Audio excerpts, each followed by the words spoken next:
Falina ndray tompo klasy tompo vavy no iarana amitsika rehetra ho amin'ity aliny zoma ity tonga soa ato anatin'izao fandarana l'invité du jour spécial andraisantsika vahiny manokana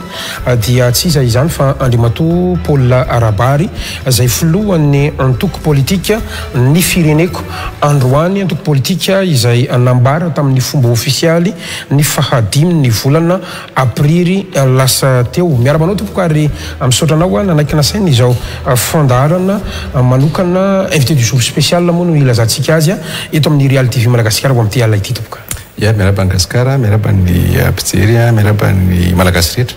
manaraka izao fandarana izao. Makasitraka indrindra tompoka asaiko ampiavantsika rehetra iaraka aminay hatramin'ny farany tsy adino miaraba antsika rehetra izay meno ny fandarana amin'ny alalan'ny Real 94 FM isika izay manaraka ny fandarana amin'ny alalan'ny page Facebook ny Real TV Madagasikara na eto Antananarivo isika na any amin'ny faritany tsy adino ihany koa ny miaraba antsika rehetra any ampitan-dranomasina ho amin'izao alina izao akoatran'ny raharam-pirenena ny raharam-mafana dia horesahako ndraimbava ihany koa ity antoko politika izay misy anao ty ary antony nanasako anao satria everina fa fotoana izay ahafahan'ny antoko mampiseho ny tanjany, ny heriny, ny hevitra voiziny indrindra no mety ho mampiavaka azy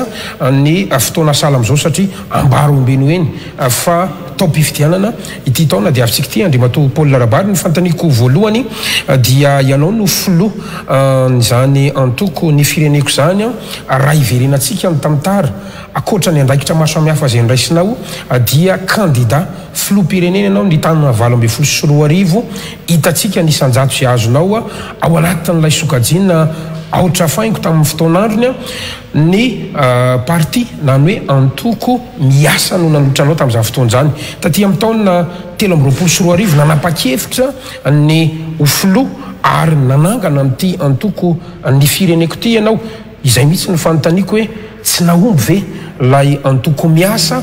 vokatry ny voka-pifidianana iny dia voatery tsy maintsy namorona anarana hafa sa antoko hafa sy olombelona hafa mihitsy sa inona ny anton'ilay safidy hoe andehitsika anangana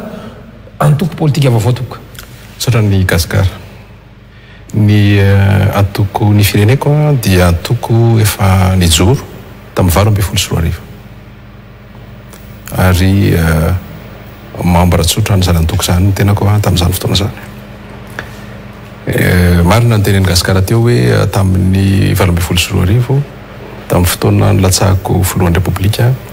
dia ny antoko miasa no nanolotra ny tena fa tamin'ny taona 2024 tamin'ity taona ity zany dia nifampiresaka tamin'ireo betsihatra rehetra anaty atoko ary no nifangatany zareo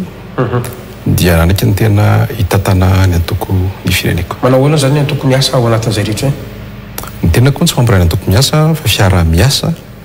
tamin'ny zareo ny filatsahako fidiana tamin'ny taona 2024. Azo fantarina ve inona ny antony na hoe famaninina i Paul Rabary no atao filoha nasionaly ny fireneko midika sady ve zany fa mety kandida indray ianao ao amin'ity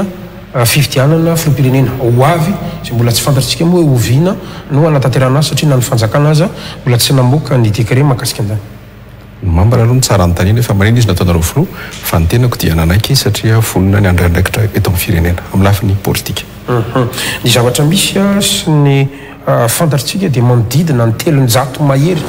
ny antoko politika eto Madagasikara androany. Fa maninona ny tsy tao anatin'ireo 300 ireo le matoa Paul Rabary, fa maninona tsy ireo no andeto antsika hoe noveloma sy ny karakaraina sy ny voaka, fa maninona ny nanangana vaovao mihitsy ivelan'ny 300. Inona ny mahasamihafa anareo amin'le 300 efa misy amin'izao fotoana izao? Tsy fantatro moa izy le 300 fantatritsika fa misy antoko politika 300 eto Madagasikara. Ireo toko politika 300 ireo niezaka manao politika mitondra vina ho an'i Madagasikara. Anisan'izany antoko ny fireneko ary ny mahasamihafa ankamany dia ny fihevitry ny mpiara-mitolona ny mpikambana fa ny antoko dia fitaovana hoentina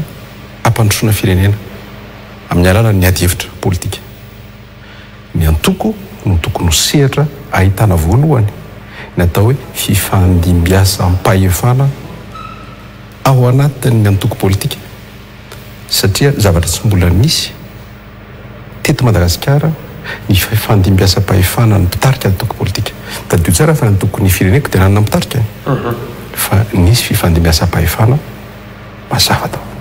Ka ireo 300 ireo nefa ve tsy ahitana n'ilay sotra ankoatran'ilay fifandimbiasam-pahefana ilay ataontsika hoe ambaranao fa hoe ho fampandrosoana firenena, ka ireo tsy mikatraka an'izay fampandrosoana firenena izay moa? Iarahana ange amin'ny sala fampandrosoana firenena fa tsy hoe zany hitondra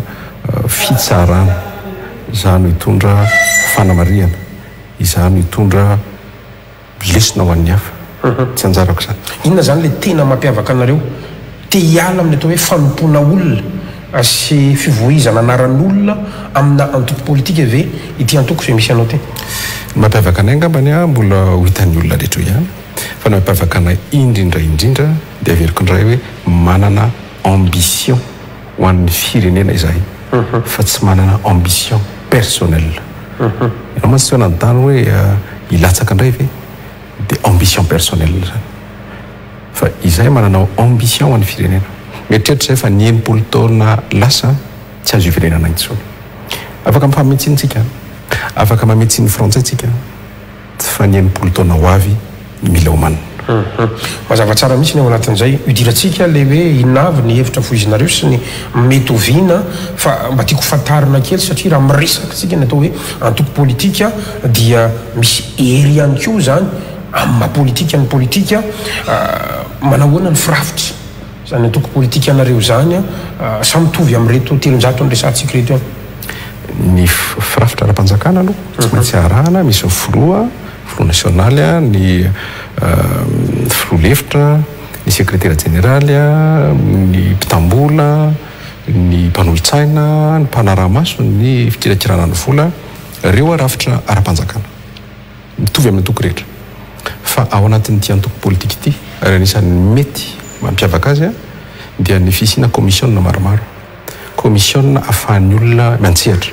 miresaka politika mandinika politika mamola vola arafim-pitantanana stratégie nationale de développement dienim-bola tsy ao anaty fitondrana. Ny olona mantsy ny Madagasikara dia zao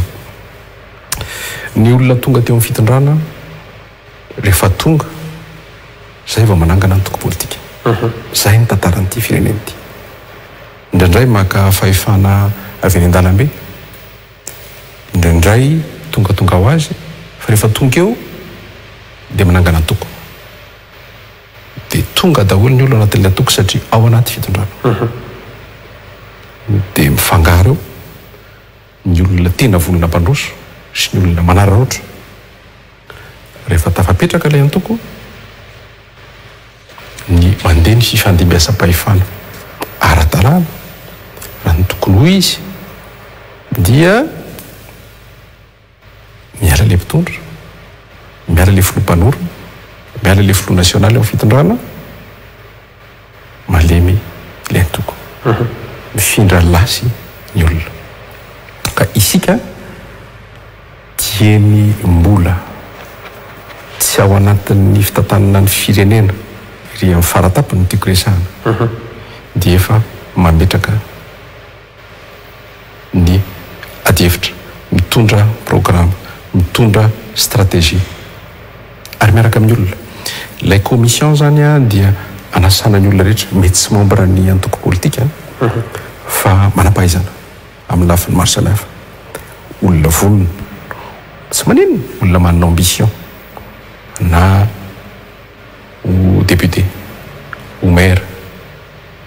ho ministre, ho directeur. Dia ireo olona ireo a tian'izao dia efa mifampitaiza, dia efa miresaka. Afaka mame ohatra kely amin'ilay karazana commission na ve ianao? Misy commission maromaro izy a. Ny voalohany any commission think tank, io zany tena le manam-pahaizana. Faharoa ny commission développement local, indray a mijery ny fomba anampiana an'ireo commune rehetra manerana nosy. Misy 1695 commune eto Madagasikara. Miezaka ny fireneko anatratra, anampy ireo maire amin'ireny ary misy programme apetraka momba an'izay. Misy ihany koa ny commission juridique, zany hoe miezaka mijery ny fampanaran-dalàna sy ny lalàna rehetra eto Madagasikara ho zakany antoko, ho fantatry ny antoko ary ho fantatry ny mpikambana rehetra satria tsy maintsy manara-dalàna isika. Misy koa ny commission atao hoe territorial, ny fametrahana ny base zany eo. Ary misy ny commission mahazatra antsika ohatran'ny hoe logistique, partenariat, sy ny commission maro samihafa. Mijery an'izany resaka ao sy tokoa hoe fampahafantarana hoentinao zany ary rehefa tena mino dia miezaka zany manome toerana ataontsika hoe avaram-pianarana sy ny manam-pahaizana ve zany le antoko ny fireneko sa mitambatra ao avokoa izay mety rehetra ataontsika hoe na tsy nianatra na nianatra na politician maro samihafa zany ao anatin'izy. Miezaka ny antoko politika ny fireneko mampandray anjara sahadin'ny olona amin'ny politika, tsy amin'ny alalana fifidianana fotsiny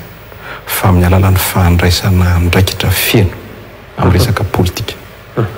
Miezaka ny antoko ny fireneko mampandray andraikitra ny olona tsy hamela ny mpanao politika irery-ntsony anao politika. Tsy hoe rehefa mpanao politika dia hafa ny resaka fa ny politika tokony ho vahaolana ao amin'ny firenena. Politika tsy tokony hiteraka korotana. Politika tsy resaka olona fa resaka hevitra, resaka foto-kevitra, resaka adihevitra, fitaizana, fifampitaizana. Ka izay manana hevitra ho an'ny firenena dia vonona ny antoko politika ny fireneko andray azy. Any matoa filohany antoko ny fireneko azo fantarina aveo ho an'ny mangarara izavo ohatra ianareo na ny ataontsika hoe birao nasionaly fotsiny aza olom-baovao ve sa nytota ihany ny avadibadika ao anatin'ity antoko izay saninao hatramin'ny 5 aprily lasa teo ty. Ny anao nanaran'olona aloha sarotra fa afaka resako amin'ny Madagasikara zao hoe tsy mpanao politika.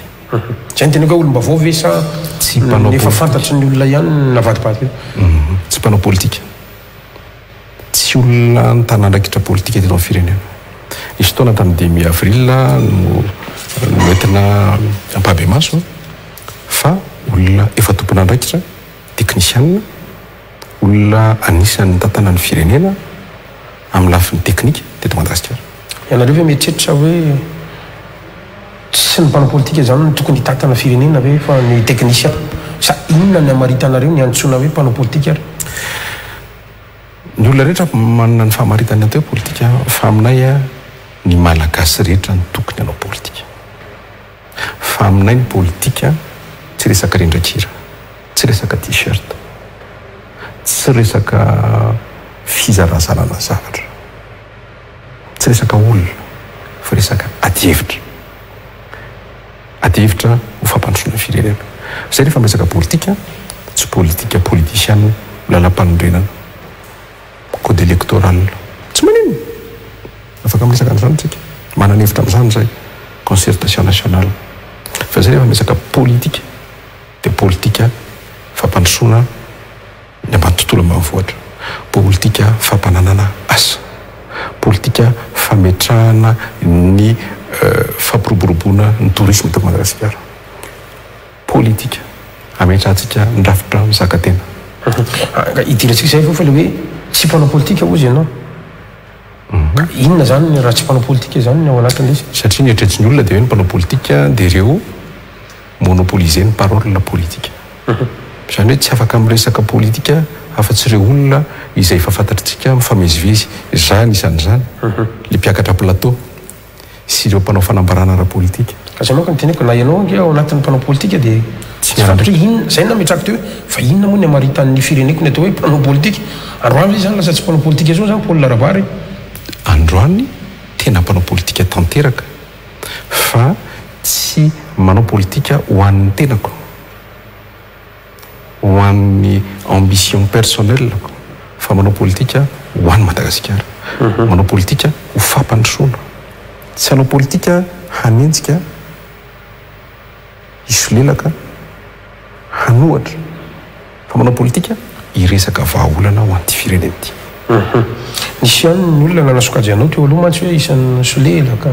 tatoerana sy ny sahala amin'izany efa tsy zany tsony zany Paul Larabary androany. Ny toerana nge efa nisy efa azo tamin'ny fotoan'androny, ny toerana efa nanakinana amin'ny fitantanana firenena ary tsy miala andraikitra amin'ny zava-misy eto amin'ny firenena ny tena ohatran'ireo mpanao politika rehetra, tompona andraikitra daholo zay rehetra zay metsihatra, afa-tsy ireo zay mbolina sy ny tantana ka tsy resaka toerana ilay izy. Izay mihitsy nitsangana ny fireneko hoe tsy toerana, tsy fahefana, tsy voninahitra fa zavatra anankiray ihany ity firenena ity. Lova tamin'ireo razantsika ho afindratsika ho amin'ny zanaka firenena sahala amin'ny ahoana mety tsika ho an'ny zanaka amanjavy. Ny fahafantaran'ny olona anao mpandinika fiarahamonina, mpamakafaka ny rahapirenena, indrindra ihany koa mitondra famakafakana maro samihafa amin'ireo tsanga izay misy eto amin'ny firenena ary iray amin'izany ianao ho an'ny Real TV Madagasikara satria isan'ireo consultant androany ve zany raha miresaka amin'ny Paul Larabary izay filohan'ny antoko ny fireneko ny hevitry ny antoko ve no entinao zany nokandroany sa mbola misabaka miresaka amin'ny ataontsika hoe mpamakafaka ihany ianao amina tranga maro samihafa? Ny fiainana dinamika, ny olona tsy maintsy mivoatra ary ny firenentsika tsy tokony olona amin'ny zavatra efa nisy tany ireny.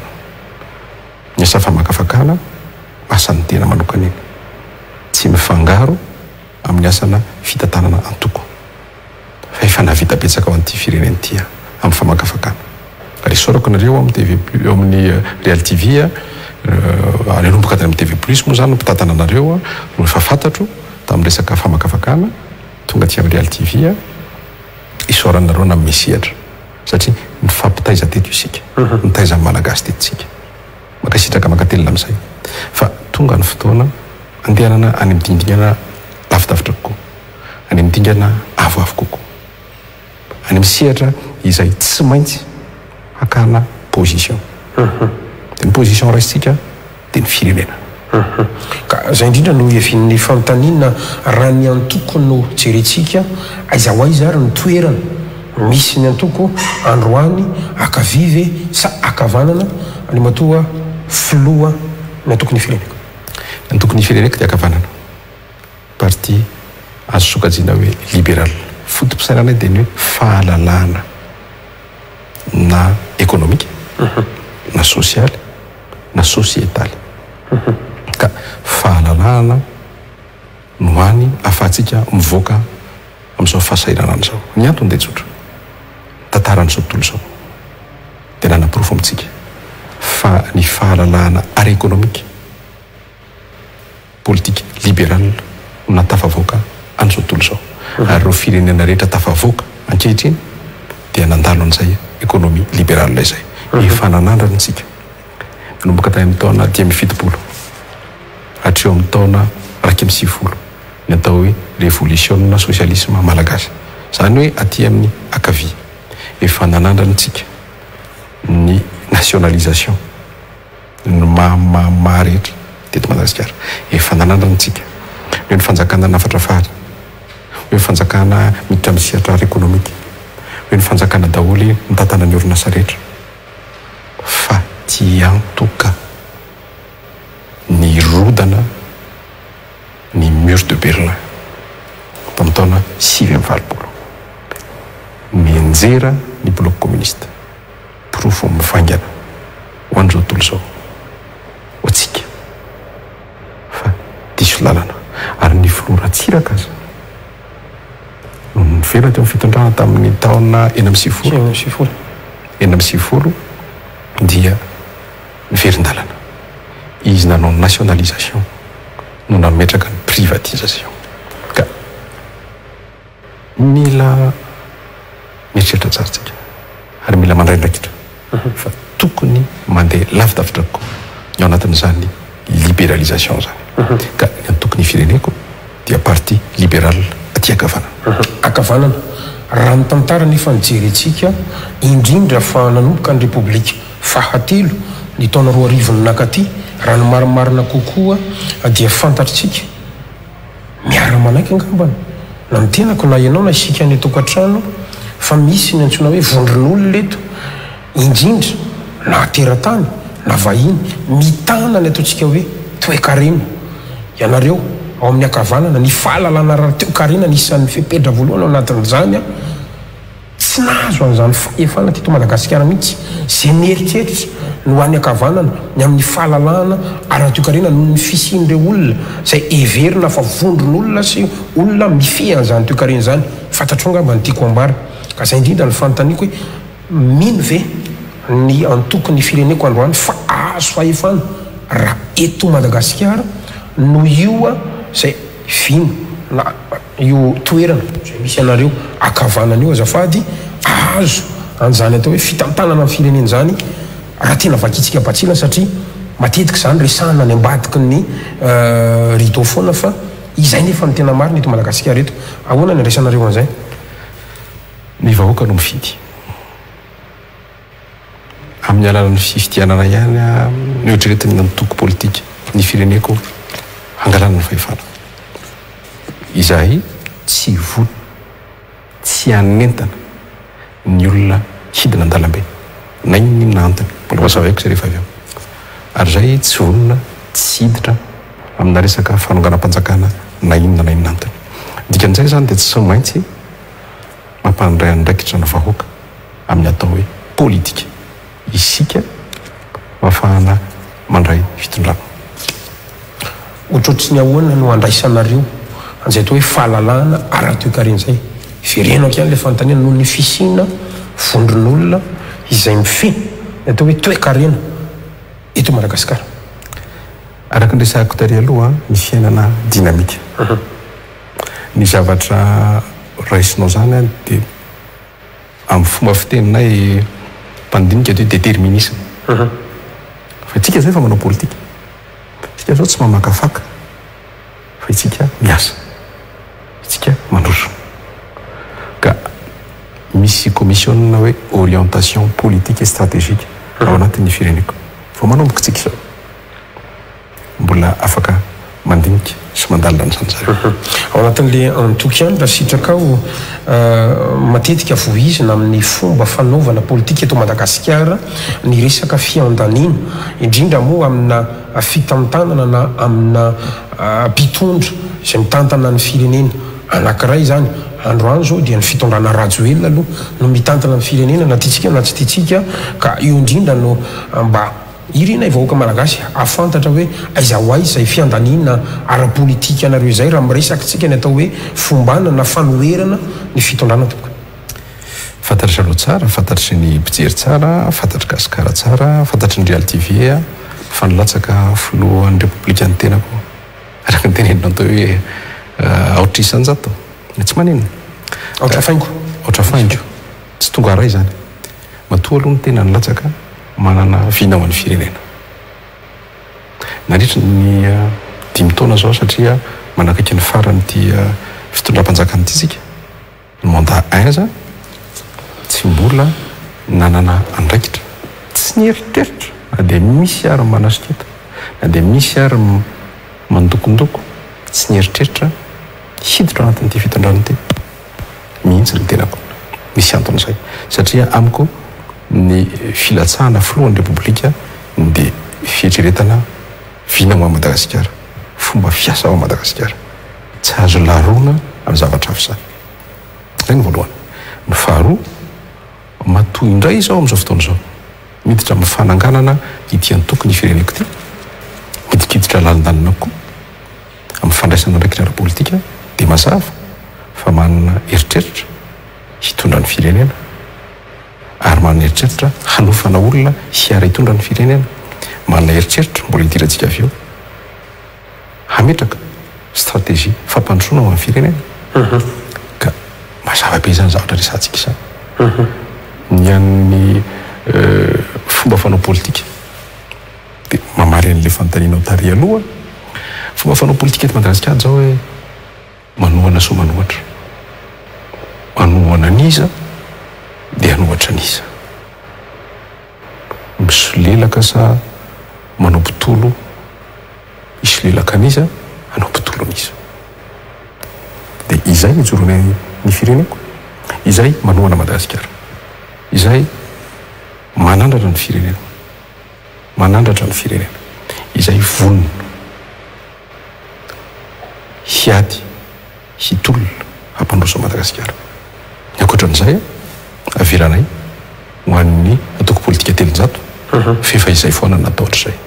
mbola vonona ve tsy miembotra ve tsy nafay an'ny rabaripolina ve reny voka-pifitianana reny tsy karazany efa lesina omen'ny vahoaka ve reny voka-pifitianana ny vato azonao reny ao anatin'izay atao hoe fandrinao hitantanany firenena andray andro izany ary ianao ihany koa ny sokajian'olona fa nisan'ireo nivadika tamin'ny ASUM izany fomba fanaovana politika sy tantara politika anao zany ve mbola amerina indray ny hasina eo anatrehan'ny vahoaka amin'ny maha-olombelonanao sy mpitarika politika anao toa tena lesona lehibe le aotra faingo tamin'ny 2018 lesona goavana mbola sa ihany ve dia ny lesona sotomina dia voalohany mila maka fotoana faharoa mila zavaina satria hoavy ny zao fivitiana ty taona ty dia andeha indray ny t-shirt dia andeha indray ny hélicoptera dia andeha indray ny rindrakira filoratsiraonana moa efa niteny hoe aza miditra amin'io raha kelikely ozatra arabola fa manadala vahoaka ozy izy mety marina ny tenena izy aza moa tamin'ny fotoanandro ny latsaka nanana fitaovana nisy mpanohana tsy tafavoaka zany tsapany tsara zany ny herin'ilay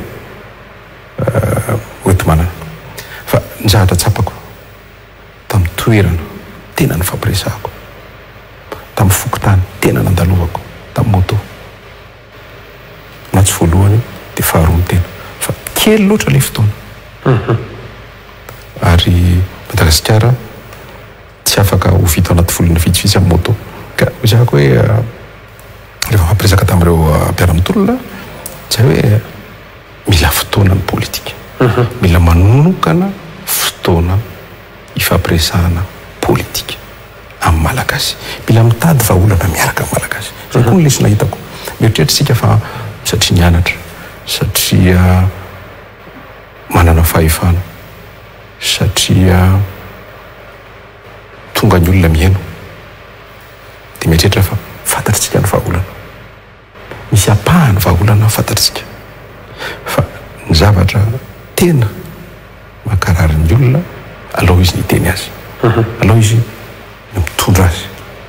ary ny vahaolana iarana tedavina ka ny fomba fiasan'ny antoko-politika ny fireneko zany dia miara mitady vahaolana miaraka vahoaka amin'ny alan'ny fampiresahana amin'ny alan'ny fanakalozatra amin'ny alalan'ny fizarana ny manta sy ny masaka ao anatin'ny ady-hevitra satria ny zavatra tsapa dia mangetahita fandrosoana ny vahoaka ka zay indrindra no hidirantsika ary satria tsy maintsy nresako aloha ny amin'ny teo hoe safi-pimantsy ny mahakasika ny antoko a inona ary no ataontsika hoe vina mpampandrosoana atolotry ny antoko ny fireneko androany eo anatrehany reto vahoaka reto mety misy ve sehatra zay iverinareo fa stratéjika na tena ikinina zany atao hoe fampandrosoana Madagasikara zany raha misy dao mba resantsika kely ary fodikevy-dehibe aloha napetrakontsika efa nresakitsika tery aloha hoe libéral fahalalahana ary économique miditra tsika amin'ny fodikevy-dehibe ny amin'ny hoe miara-miasa miaraka miary ary miaraka mandroso tsy maintsy miaraka tsika ny antoko ny vahoaka mitarika mitaritina miaraka ary ao anatin'izay dia mila vahana tsara mitanjona sy ny fitaovana na ny lalana makany mitanjona matetika teto amin'ity firenena ity afangarontsika ny tanjona sy ny dingana inona ny tanjona zay angamba le fanontaniany gasikara amin'le hoe inona ny sehatra tsy maintsy jerevana manokana hitondra Madagasikara fampandrosoana zay mieritreritra fa misy sehatra maromaro vitsivitsy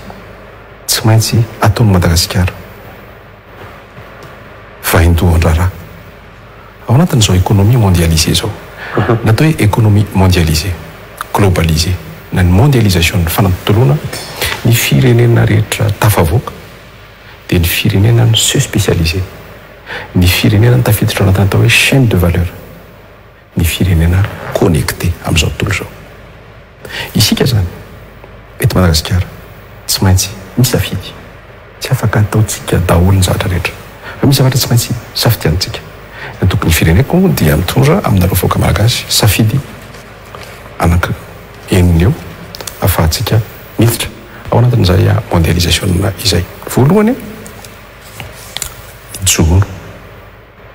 ny fambolena ny fiompiana ireo anankitelo ireo tsy maintsy misaraka ny jono satria firenena nosy itsika ny jono satria ny faritra manerana ny nosy ny 5.7 isan-jato dia miaina amin'ny ranomasina ny fambolena tsy atoro intsony tatsa mpamboly ny malagasy ary raha ohatra ka te ho tafavoaka ao anatin'ny fahavitantena ra-tsakafo tsy maintsy mitrandraka ny fambolena tokony avelona fa fambolena tokony hitondra vola vahiny amin'ny fanondranana ary ny fara fiompiana tsy maintsy miompiomby miompy ny zavatra rehetra zompiana mba ahafahany malagasy mivelatra ahafahany malagasy mivelona ary ahafahany firenena mandroso ireo ny voalohany faharoa tsy maintsy mitrandraka ara-dalàna ny arem-pirenentsika isika eto tena te ilaza ny vahoaka malagasy aho hoe diso fijery tsika indraindray ary oetiny olona any fijery diso 20 taonina averiko tsara 20 taonina ny volamena mivoaka eto Madagasikara ary raha ny taremarika iraisam-pirenena 2 taonina farafabetsany no fantatry ny fanjakana ary 3.7 kilao 5.20 kilao 10.10 kilao ny fanasana vangy amin'ny haino aman-jery 20 taona ny fitrandrahany anary pirenena sahala amin'ny fitrandrahan'ny arabo ny ary pireneny no tokony ho tanjon'ny Madagasikara. Resaka teknôlôjia vaovao. Hitranoakilo eo amin'ilay fitrandrahana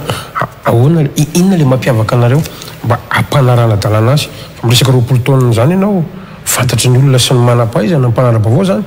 fa ny ray isan-jato ihany dia no andeha tsika hoe ampifantarina amin'ny fomba ofisialy ka ohatrany ahoana lay zay atoko anazy hoe sehatra stratégique inona lay iverinareo zany fa hampanara-dalàna zany mba tena hisitraka tokoa le malagasy fa tsy olom-bitsy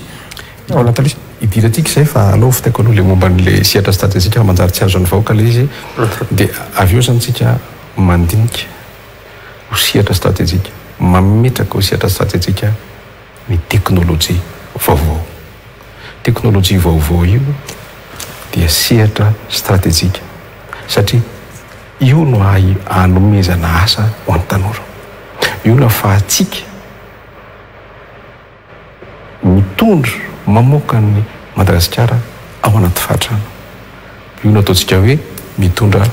valeur ajoutée ho an'ny firenena indray. Ka rehefa miresaka sehatra stratégique vaovao tsika dia raha hanangana tanàna vaovao satria teny tanamasoandro fa tanàna vaovao dia tanàna teknôlôjika avondrina amin'ny toerana anankiray daholo momba ny teknôlôjia na fampiofanana na ny orinasa na ny mpisehatra iraisam-pirenena amin'ny teknôlôjia io ahafahan'ny vahoaka ny tanora indrindraindrindra mitrandraka teknôlôjia fofian'ny Madagasikara fofian'ny tanora malagasy ny teknôlôjia. Madagasikara anisan'ny firenena anankiray izay manana connexion ambony be ary Madagasikara anisan'ny firenena manana tanora misehatra betsaka amin'io ka tsy mila makany ampitana ranomasina intsony ny tanora fa afaka kirakira ny teknôlôjia fa nangana dalàna raitsika ahafahan'ny tanora mamokatra azy miasa ho an'ny tena miaraka amin'ny opérateur miaraka amin'ny orinasa amin'ny sehatra teknôlôjika io dia ny farany fa tsy ny kely indrindra tourisme. Ny tourisme no ahafahantsika ny stabiliser amin'ny voalohany fa indrindra mampiakatra ny sandam-bola malagasy. Ny sandam-bola malagasy amin'izao fotoana izao raha oharina tamin'ny 80 taona lasa misy tsy mihoatra ny 50 ariary ny 1 franc français zao izy 10,000 ariary ny 1 euro. Ka isika manana potentiel touristika goavana any Maurice tsy mihoatra ny 2,500,000 mponina 3 millions telo tapitrisa ny touriste. Isika 10,000 tapitrisa zara raha etsy ny touriste ka ny hampiakarana ny touriste eto Madagasikara ho ray tapitrisa farafahakeliny ary mitovy amin'ny Maurice izay midingana voalohany tsy maintsy apetrakantsika. Ka ireo sehatra teknôlôjia ireo sehatra ireo zany stratégique na ny teknôlôjia zany na ny tourisme zany na ny industrie extractive zany na ny fambolena fiompiana jony zany tsy maintsy apetrakantsika ho tanjony Madagasikara hapiditra antsika ao anatin'ny mondialisation. Rehefa connecté à mondialisation tsika mandroso ny firenena. Nda hoe retiritsika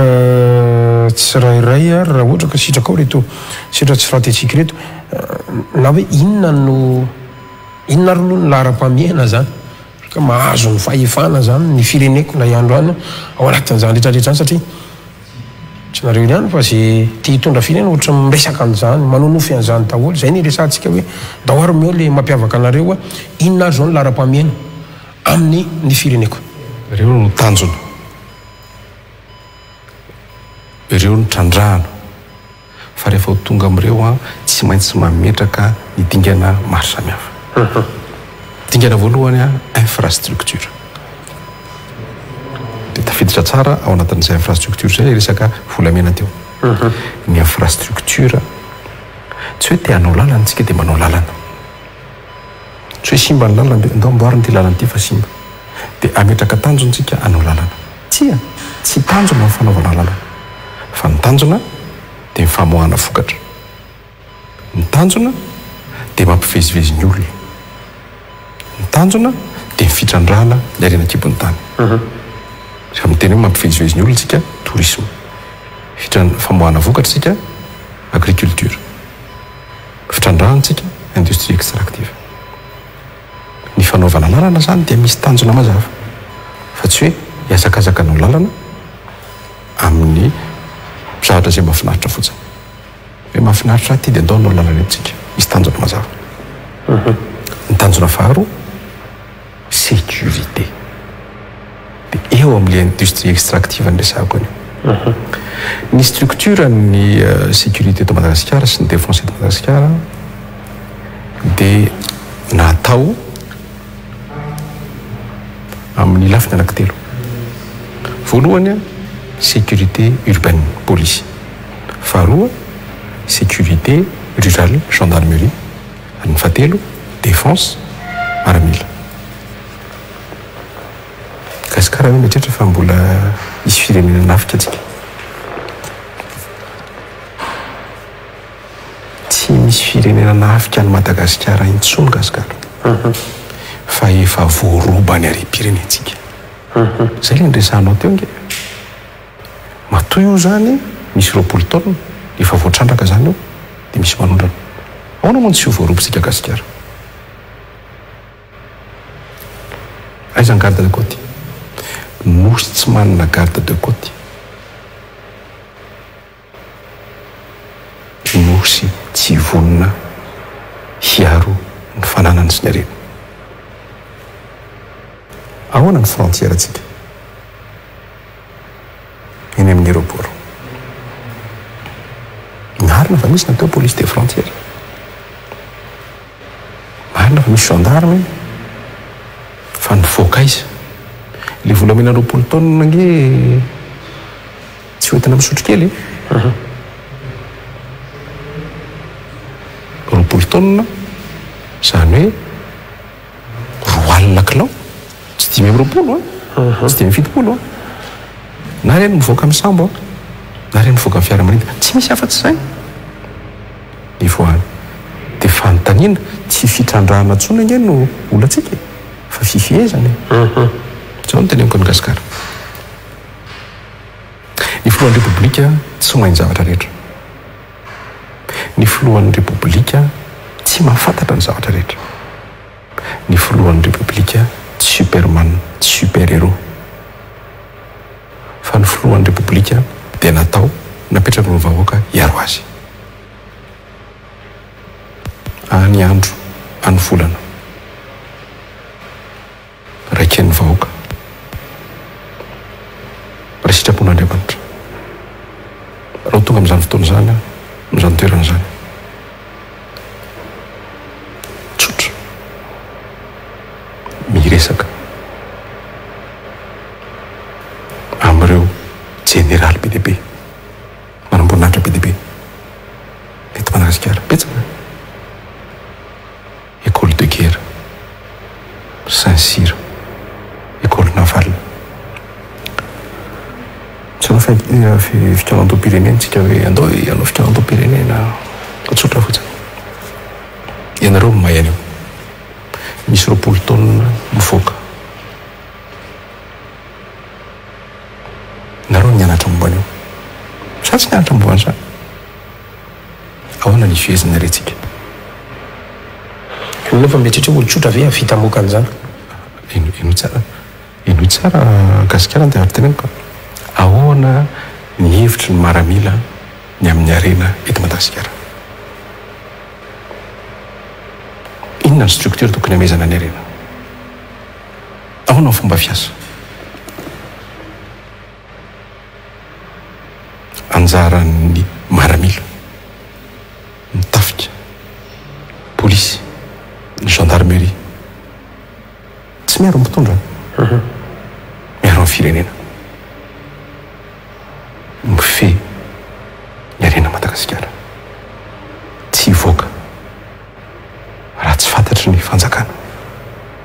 tsy ianao hoe olotsotra fiamafiana zany tsy olotsotra nge zany resantsika zany ireo be galona sy maramila laza mametraka fa hoanotandrazana tsy maintsy homena andraikitra ny olona rehetra hiditra amin'izay fa raha ohatra ny hoe ny filoam-pirenena no milaza hoe za mahalala momban'io dia miteny aminao gasikara fa tsy voafian'ny filoam-pirenena zany izy tokana ka ho anareo manokana satria izay anisan'ny ataontsika hoe sehatra tena manan-danja ho an'ny malagasy zany resaka volamena satria anisan'ny arena anana sy mampiavaka azy resaka rafitra ary ve sa resaka fomba fiasa ny olana eto amintsika inona ary ny vahaolana rafitra ve sa fanovana fomba fiasa meno tsara ve gasikara nyresaka ao masy dia hoe antan'ny hevitra tsirairay avy olona anankiray raisinao no ohatra ny amin'ny hoe manamboninahitra jeneraly ahoana ny hevitrareo amin'ireo volamenireo dia averiko aminao le fanontaniana mbola fenona hevitra eto fa ny fireneko ve manana ny atao hoe stratégie androany anova rafitra ve ifehezana azy sa fomba fiasa ve ny ifenehezana azy sa inona ny ifehezana azy isika nosy tsy manana garda-côte isika manana rafitra fitantanana maramila hiaro mpitondra fanjakana fa tsy hiaro ny vahoaka sy ny fananana dikan'izay anova rafitra zany tsy maintsy rafitra fomba fisainana fa tsy baiky mindana tsy tery vaimanta satria izao tadio tsara malagasy kono zanakireo za tamin'ny propagande tamin'ny 2018 nandeha tany miditra teto tsorolo mandidy a nandalo mainty rano milaka région milaka iny hitako daholo nivoaka teo Morondava eo nitsofoka teo Morondava tamin'ny moto zany midina tany Atsimba nandalo amin'ny Morombe tonga tany Toliara raha intelo na inefatra ny fanena tamin'ny andian'olona izay lazainy ao tanàna rehefa avy eo hoe dahalo reny a kely raha intelo raha inefatra ny fanena tamin'ny mpitandro ny filaminana gendarme miasa kely inona zavatra resan'ny mpitandro ny filaminana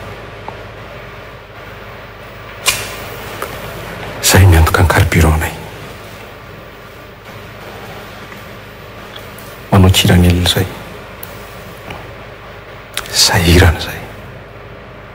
tianao izy zay nefa nge nataon'ny colonel Fanefa tamin'ny fotoan'andro rehefa menao fatokisana ny mpitandro ny filaminana hiasa vitan'io tsy isika ny ampianatra ny mpitandro ny filaminana ny asa ny gasikara isika mametraka tanjona ho an'ny mpitandro ny filaminana zay ny mahasamy hafa azy za tsy ny spécialiste momba ny sécurité tsy izany ampianatra ny asa ny mpitandro ny filaminana ny asa fa mila mazava kosa ny zavatra andrasana amina inona andrasana amina moraiky manenjika ampanoatra hiaro ny 13 mai hiaro ny avoloa hiaro ny motsoroatra zay angeny izy teto amity firenena ity 10 août 91 ny sasany ara-mo tamin'ny fotoanandro tsy mahatoky mpitandro filaminana intsony fa nanangana milisy zay angeny izy teto 7 février 2009 mbola resahao ihany koa tamin'ny andronay 21 avril 2018 inona ny mission confiantsika mpitandro filaminana amako ny mission lehibe indrina confiana mpitandro filaminana dia ny fehiny arem-pirenena malagasy fomba fiasa zay fatelo ao anatin'la resaka extraction minière teo tsy maintsy miara-miasa amin'ny orinasa koavantsika ifehezana io orinasa matianina dia amizay a tsy misy tsony ilay zavatra misy ankehitriny ina zavatra misy ankehitriny miboaka ny kariera tonga daholo ny malagasy tsy mety ina izy fa ny olana dia ty misy olona mividy moro satria sahiran'ilay malagasy alay volamena inona ny anjara ndraikitra ny banky foibe amin'izany tokony eran'izao tontolo izao andre ny volamena no hafahana mampiakatra ny sandam-bola rehefa manana réserve d'or ianao miakatra ny sandam-bola anao kehitriny efa manomboka ny banky foibe amin'izao fotoana izao fa tsy ampy le mazakazaka ka izany a tanjona napetrakitsika namparain'ny andro reto ary tsika sikasikara misy pitsipitsiny tsy maintsy arahana fa ny olana eto Madagasikara dia ity misy asa be dia be ao ambadiky ny fametrahana tanjona fa isika mieritreritra fametraka tanjona dia vita ny asa tsy maintsy mikaondo ny tompona andraikitra maro samihafa maro tsy paikimidina fotsiny fa tanjona no ifampizarana firenena ny jerevana dia isika zany eo amin'ny industrie extractive io a tsy maintsy miaraka amin'ny resaka faritra mizakatena zay le resako hoe dingana ny faritra mizakatena tsy tanjona tsy hoe Madagasikara teo hoe taille unitaire tsy tafavoaka ndao indray anova tanjona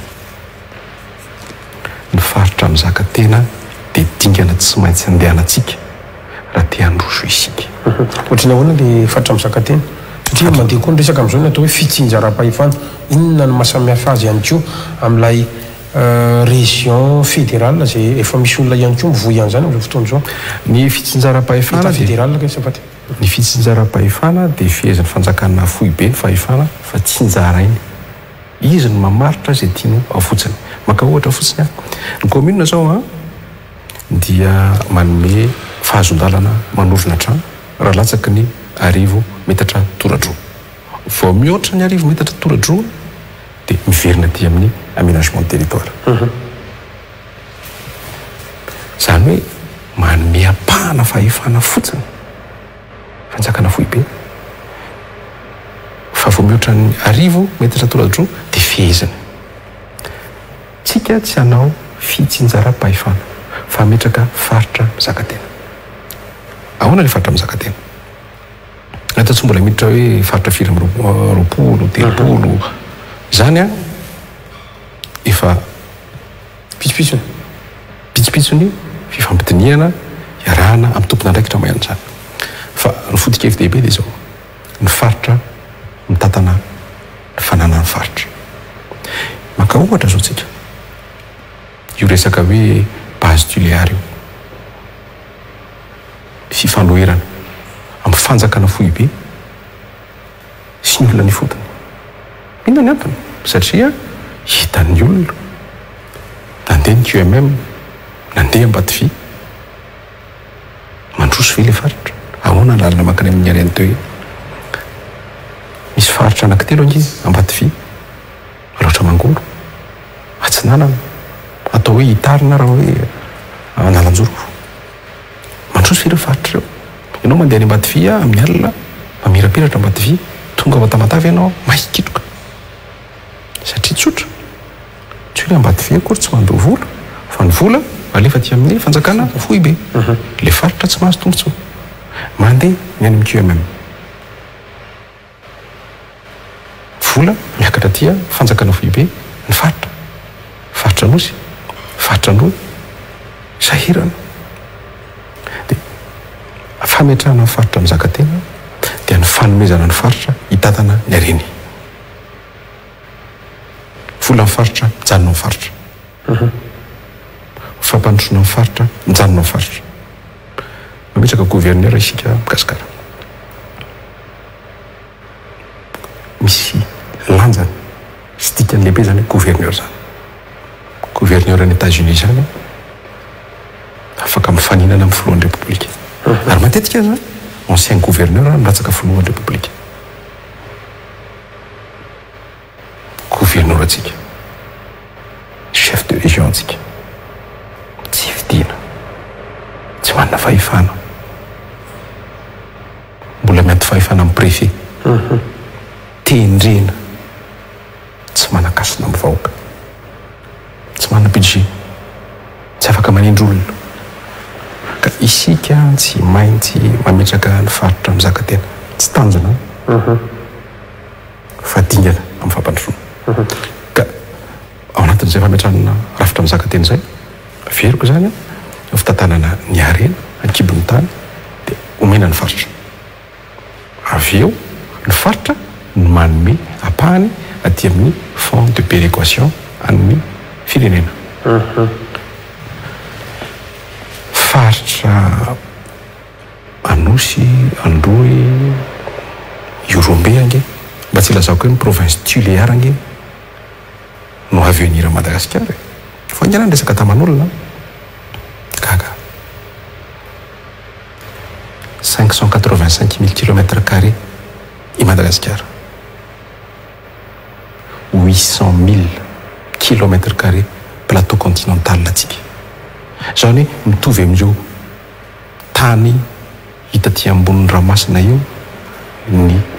tany any Madagasikara any ambany ranomasina ny harem-pirenena rehetra fa tsy lazako hoe 5.7 isan-jato ny harem-pirenena any amin'ny faritra atsimo tsy rariny ny faritra atsimo Ramanitra Rakere satria zao ka na ny fampianarana aza tantarany Renambolombelona no ampianarana any Ambovombe ny ampianarana ny Tsiombe inona ny tiako resahana zao hoe tsy maintsy miroso amin'ny faritra amin'ny zakatenitsika rahitreritra fampandrosoana tsy vitan'ny filoham-pirenena irery ny mampandroso ny faritra rehetra eto Madagasikara 30 alina ny ray volana ny faritra amin'izao fotoan'izao 320 zay faritra tsy alovan'ny filoham-pirenena tsy mahazo fampandrosoana zay faritra tsy alovan'ny filoham-pirenena fitsidiana fitokanana tsy mahita fampandrosoana tsy afaka mitaraina mila verina amin'ny malagasy ny asan'ny demokrasia ny fanendrena ny olona hitondra azo eo ny voafaritra dia lalaovan'ny parti politika ilay izy rehefa ny faritra izy a dia ozy izy hoe ny ao Antananarivo no mibahana ny harem-pirenena Antananarivo no mibahana amin'ny vola rehefa ty Antananarivo izy dia adinon'izay zavatra fandresaka aty Antananarivo tsy misy afa-tsy resaka lalam-pifidianana lalam-panorenana tsy resaka fampandrosoana aty fa resaka politika rehefa tonga any mahita fahatran'ny vahoaka dia miresaka fampandrosoana mbola nahita mpanao politika avy Gasikara laza ahoana ny fomba ampiakarany tourisme eto Madagasikara nandray ianao be dia be teto firy taona ianao nanao an'io émission anao io misy mpanao politika avy laza ahoana ny rafim-pampianarana eto Madagasikara misy mpanao politika avy laza ahoana ny afa Madagasikara monsieur spécialisé amin'ny resaka teknôlôjia efa mandrisy ny resaka ialina dia zany fa mety hoe tsy eny maro fa mety hoe 10 isan-jatony ny 10 isan-jatony ny adevitra hoentina fa ny mamaika atsika dia mifanenjika mpitondra androany manenjika ny mpanohatra androany mpitondra rapitso manenjika ny mpanohatra rapitso dia ohatr'izay foana ka isika zany a tsy hiditra amin'izany resaka izany tsony efa misy manao zany efa misy spécialiste amin'izany amin'ny fifandimbiasam-pahefana anaty figadrany amin'ny fananganana gouvernementa eny amin'ny 13 mai amin'ny fananganana ministère amin'ny fidinana-dalambe eny amin'ny fananganana ministère eny an-dalambe fidinana-dalambe efa misy spécialiste alohan'ny zareo zany fa isika iresaka ahoana ny fomba azon'ny malagasy asa ahoana ny azontsika croissance économique miakatra ahoana ny tsy honoana antsika malagasy hoe Madagasikara sy ny vahoaka ao aminy a dia ny diplôma farany ambany a CEP hoe tamintsika niatra Madagasikara efa zay hoe rehefa mahazo CEP a ahoana ny ahafahantsika mametraka fa ny BEPC ny diplôma farany ambany rapitso ary afaka 5 taona mibaka ny diplôma farany ambany zany hoe foanantsika aloha ny CEP foanantsika ny BEPC baka ny diplôma farany ambany ahoana no ahafahantsika mametraka fa tsy misy ankizy mahazo mivoaka ny système éducatif ny rafim-pampianarana fa tsy manana baccalauréat za moa efa devitra foana tamin'ny andronao hatramin'ny andron'ny PSE io ihany koa zao misy an'io volavola vaovao entin'ny fanjakana sy ministera amin'izao fotoana zao io ary ny olona miteraka devitra misy nyty hoe CEPS sy ny maro samihafa ity ohatrany ahoana le lalana hoa afahantsika zany mametraka an'izany zavatra any sa voatonga eo dia tonga dia tapahana fotsiny zany fa tsy misy fanomanana meloa na oarina ao anatin'ny zavatra rehetrarehetra efa fanomanana izy zao ataontsika izao gasikara efa fanairana ny malagasy nge zany ahoana no anajanonantsika io borsa anekatio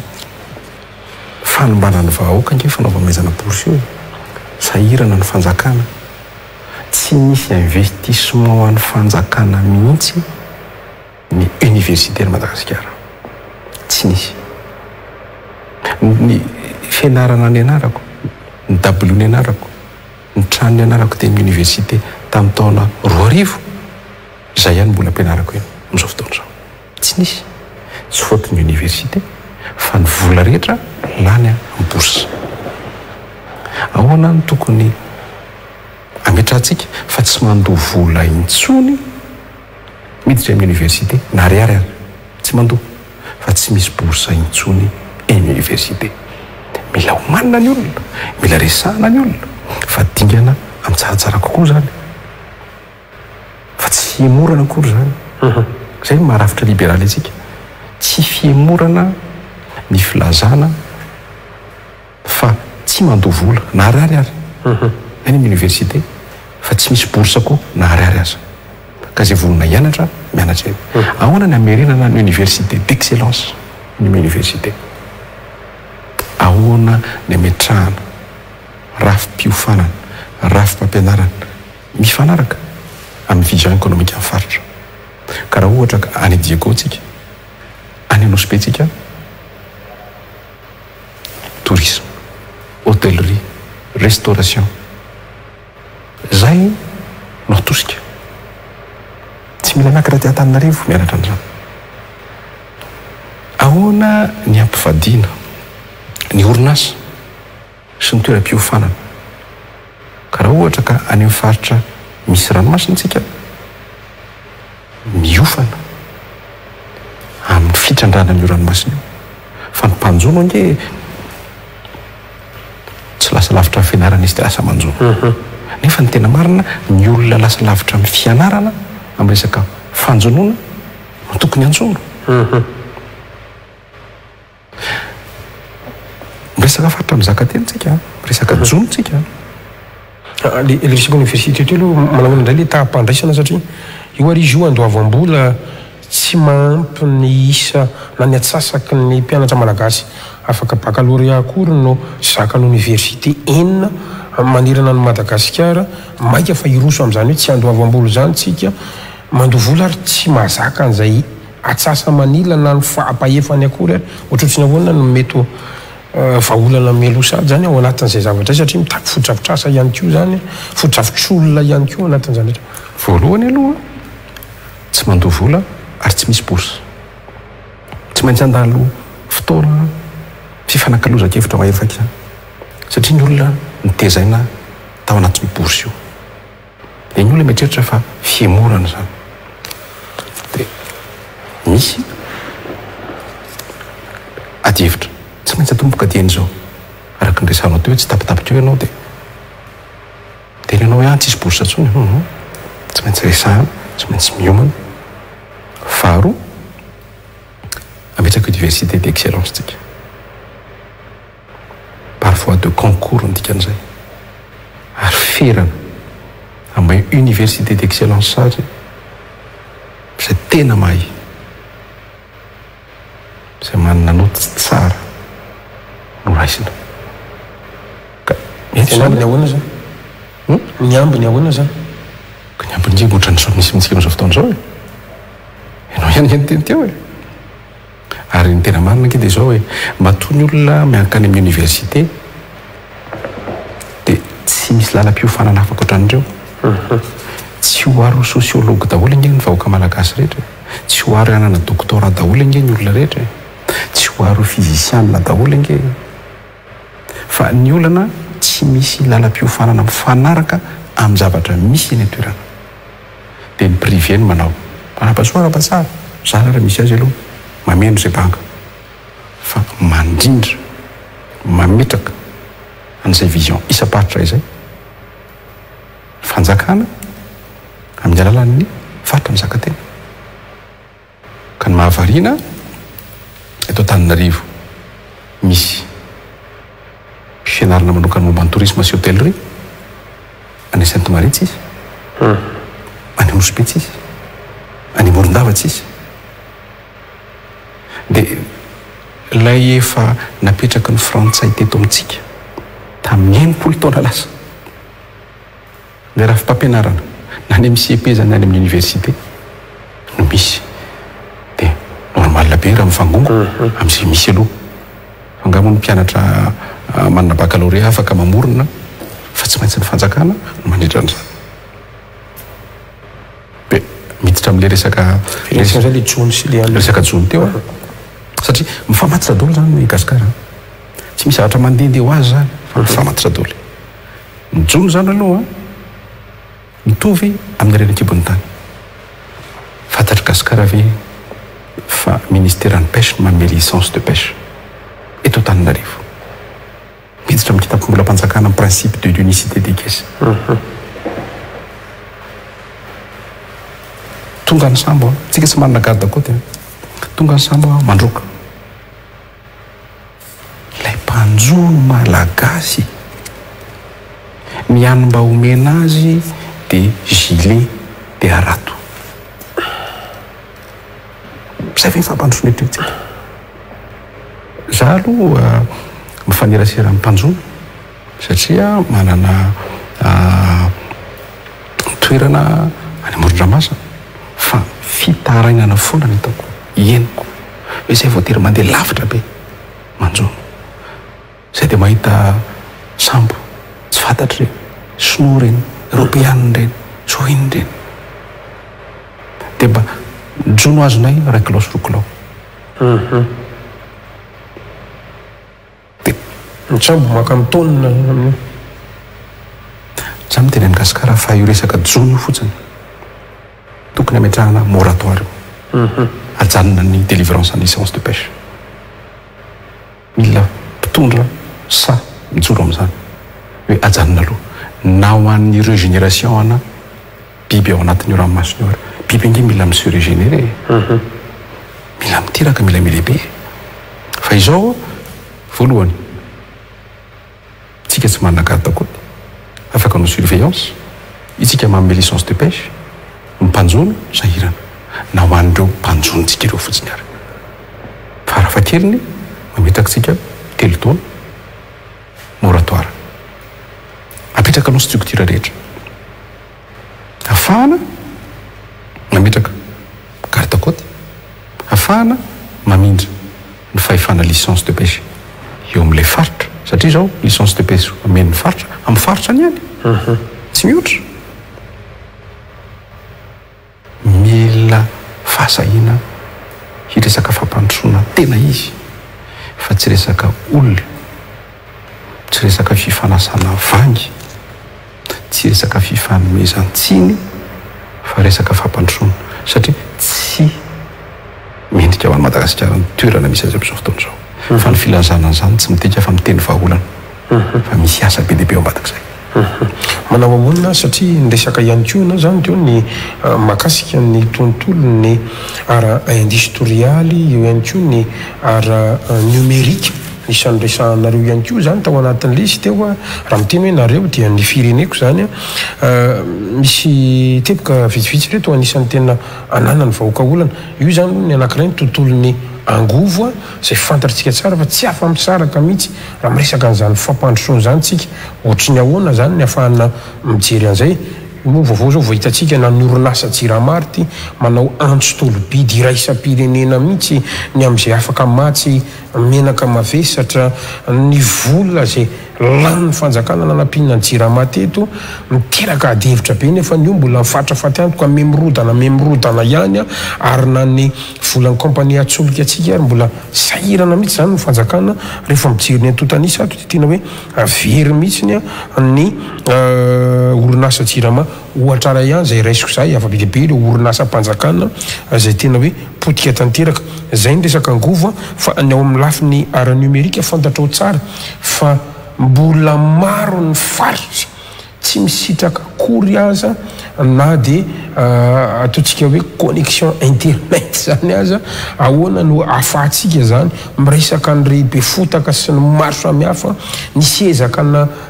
resaka biométrie ary teto tsy tonga hatramin'ny farany noho izay lafiny aralalana mizanatsindrinila tany lavitra andrina zany rehetrarehetra zany roa lehibe fotsiny mba singana kely ao anatin'izay tepiko zay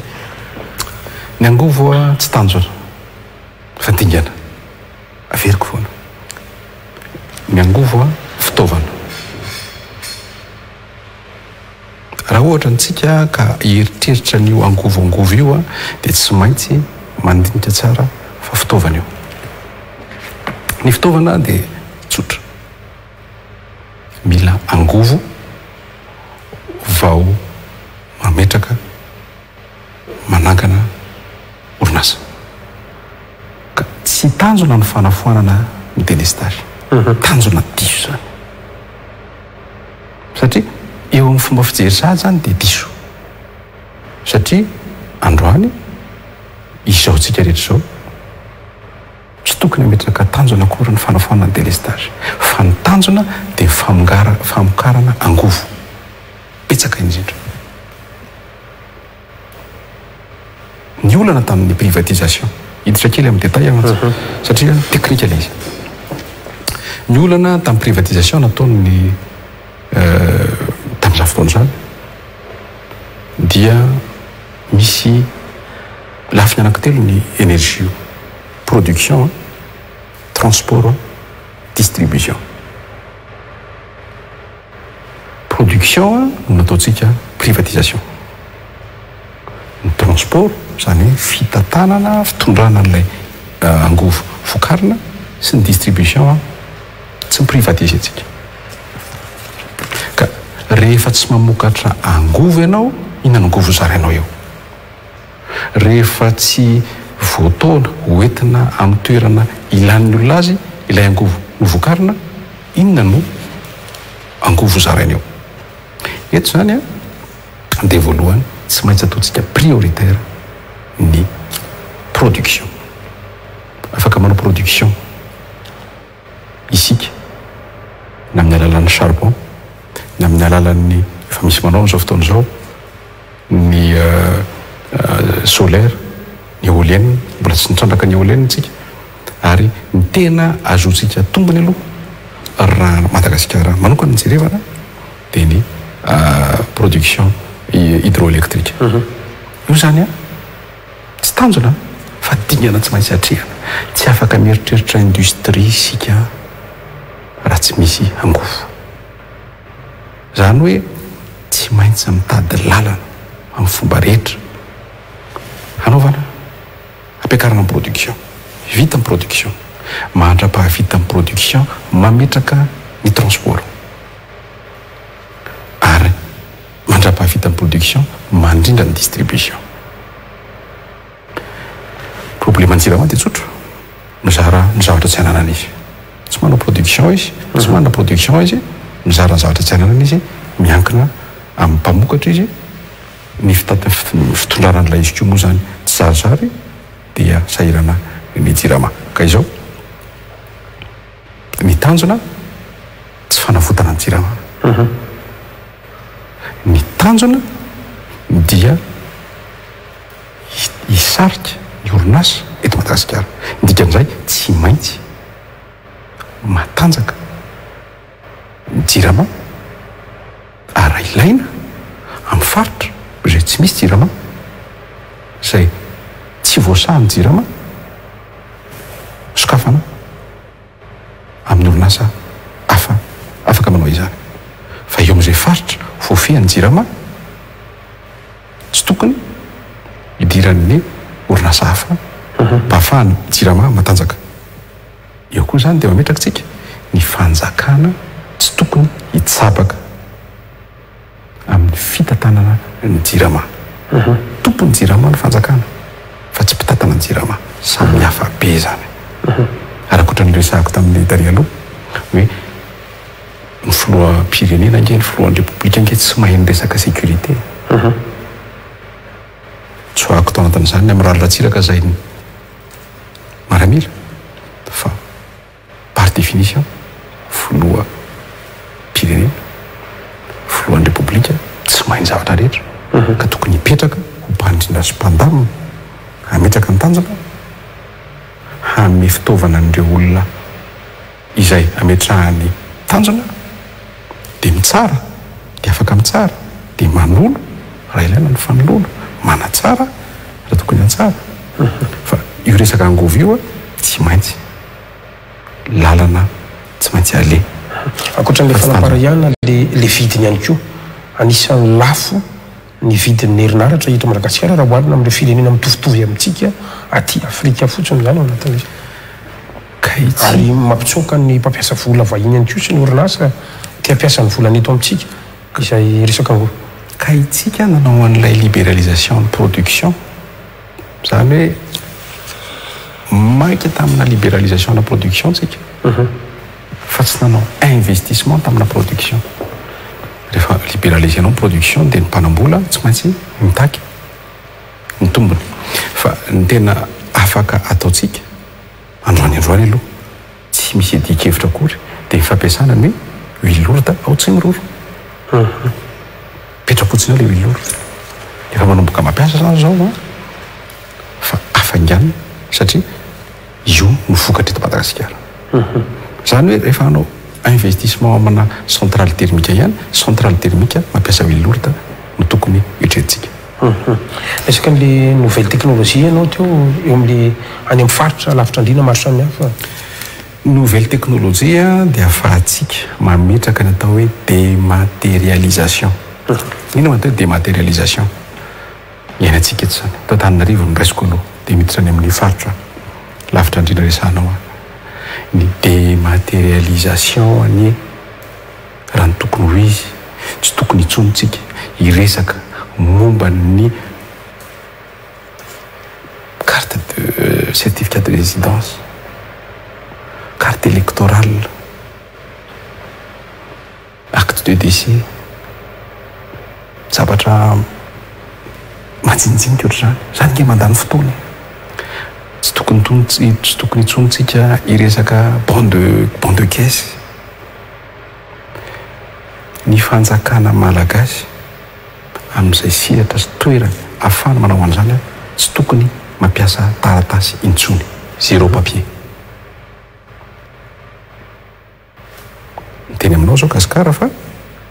ny karamany ampiasa fanjakana zao dia retenu sur salaire tonga dia tazomy fanjakana ny etra tokony alohanay amin'ny karamanay ka isika tokony miditra amin'izay dématérialisation zay ampiasaina ny teknôlôjia amin'ny renivohitry ny faritra rehetra zay manana teknôlôjia mifandresaka sika teo hoe Madagasikara anisan'ny amboniny connexion internet afaka jerevan'izay faharoa dia momba ny tany lavitra andrena inona manankaratsika amin'izao fotoana zao tsy hijery fampiresaka amin'ny orinasa avy any ivelany momba ny resaka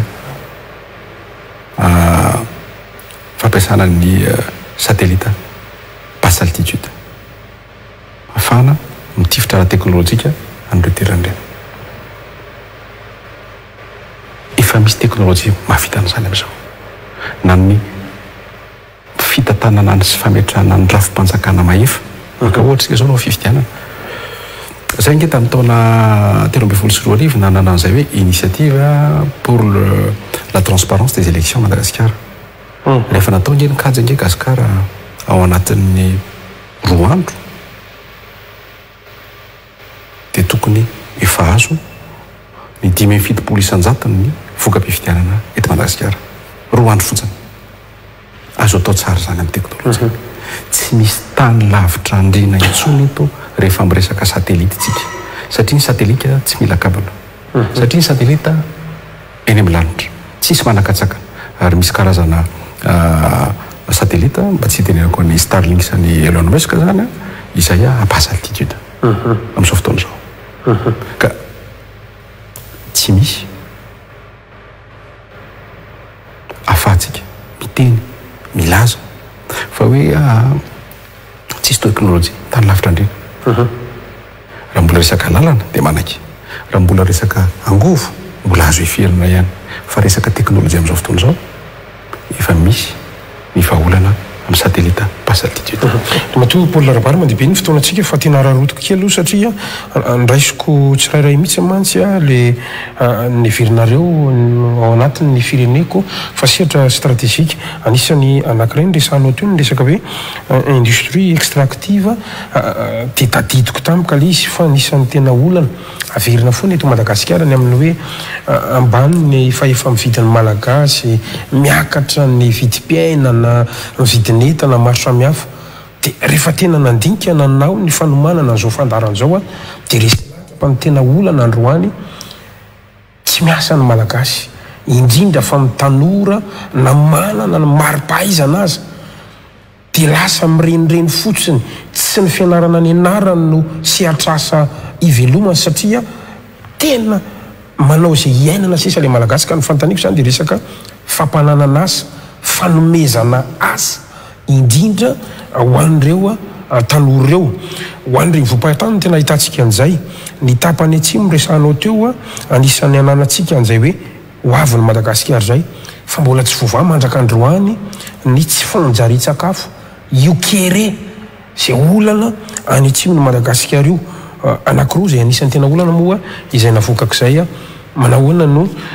mety ho vahaolana hoentin'ny antoko ny fireneko mahakasika an'izay. Le asa aloha ny antoko ny fireneko dia metraka hoe